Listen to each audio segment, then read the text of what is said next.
It is within the power of the CC, upon consultation with myself, the CC for Finance, whereby any penalties and fines that are due from certain revenue streams, and in this instance, I want to lay emphasis on matters of land rates.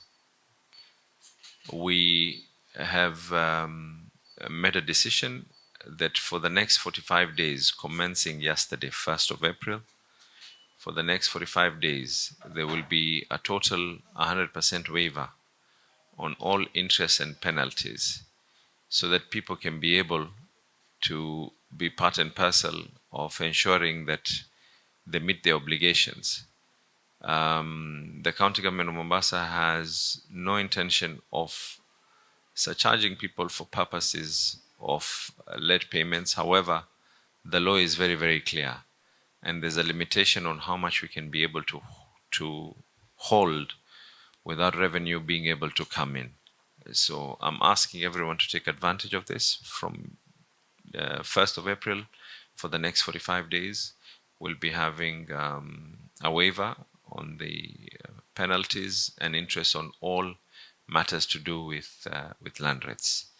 Kwa lugha ya Kiswahili, kwa muda wa siku 45 kuanzia tarehe 1 Aprili, baada ya waziri wa fedha ya serikali ya kaunti ya Mombasa kushauriana na mimi, tumekubaliana ya kuwa kwa muda wa siku 45 kuanzia tarehe 1 Aprili kutakuwa na kuepuka kwa kulipa riba na faini zozote ambazo kwamba zilioko katika ulipishaji wa pesa za land rates.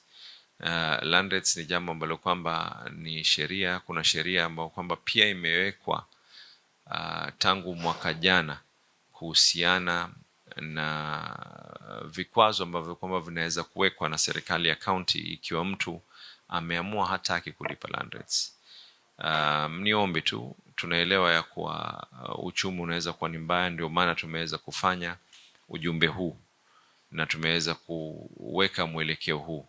Si nia ya serikali ya county kuwa tunaweka mambo ya riba, lakini sheria ni sheria, na kuna kiwango peke yake ambacho kwamba gavana na waziri wa fedha tunaweza kukubaliana wachane nazo hizi riba, na tumeamua kwa siku 45 ili kila mmoja aweze kidogo kujaribu tujisumbue tulipe, kwa sababu ikimalizika siku 45 ile fedha ambayo kwamba unafaa kulipa riba itakuwa inaanza kurejea tena, na si jambo ambalo kwamba mtu yote anaweza kulipendelea. Siku 45 na sheria ambayo kwamba iliweza kuidhinishwa tangu mwaka jana, sheria ya serikali kuu ni kuwa ikiwa mtu yote hajalipa land rates, kuna mambo mingi yanaweza kufanyika. Tunayaona yale vile yanavyofanyika katika maeneo mengine ya Kenya. Hatutaki kwenda katika njia hiyo, na vile vile hatutaki kuwa ni watu ambao kwamba tunajua wazi baadhi ya hizi sehemu zinaleta fedha kwa yule mwenye ile ardhi ama mwenye yale majumba, lakini mtu sasa anaamua tu yeye mwenyewe hataki kulipa, na ilhali utendakazi unahitajika. Fedha za serikali ya county kuu zinategemea masala ya ulipishaji wa kodi za hapa.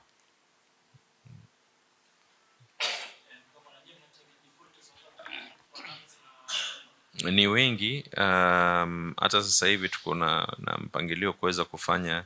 Imechelewa kwa sababu hii process yake yenyewe ni kubwa sana, kuweza kufanya hii digitization ya majumba yote na masala ya ardhi zote, lakini wale ambao kwamba hawajalipa ni wengi sana, in thousands.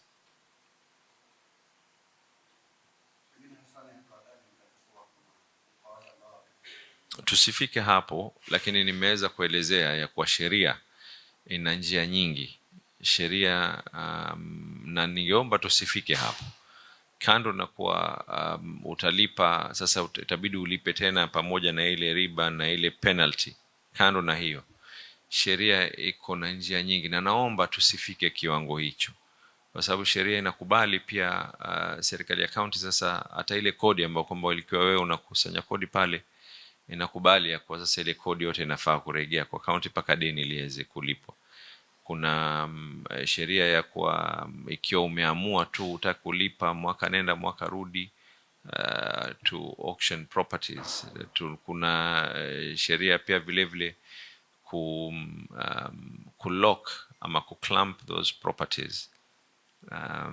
Hatutaki kwenda njia hiyo, narejelea tena, that is not the direction as the governor of Mombasa that I wish to be able to take, kwa sababu sio sote ambao kwamba, lakini tu kuwasihi wale ambao hawajalipa land rates zao itakuwa ni bora. But the law is within us, and I know for a fact, nimeulizwa ili swali mara nyingi ya kwa nini hatuendi njia hiyo, lakini naamini mimi ya kuwa tukiweza kusawazishana, tuweze kupeana tu wito, watu waweze kukulipa. Hii ni An-Nisaa TV.